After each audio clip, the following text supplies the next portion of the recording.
ګرانو کتونکو السلام علیکم. زه محمد سلمان همدرد د حق غږ پښتو چینل خبري لنډیز کې ستاسو کوربه اوس تاسو پام را اړوم د مهمو خبرونو لنډیز ته.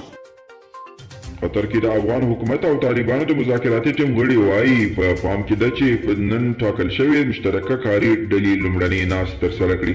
د افغان حکومت د مذاکراتي ټیم لومړیتوب اوربند دی، خو طالبان ته نږدې کسان وایي دغه ډله له تور لیست څخه د خپلو مشرانو لرې کول مهم بولي.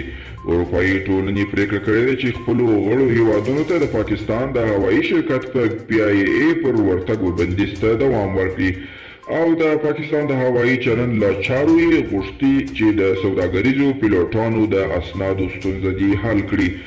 ځینو رسنیو خبر ورکړی چې ولسمشر غني د افغان سولې عالي شورا د څلورو مطرحو سیاسي څورو نومونه د شورا له غړیتوب څخه ایستلي دي. دا کسان مولوي شهزاده شاهد رحمت الله نبیل، فرخنده زهرا نادري او سید اسحاق ګیلاني. ولسمشر د دې پر ځای د احمد مسعود د نوم د سولې شورا په لیست کې اور زیات کړی دی.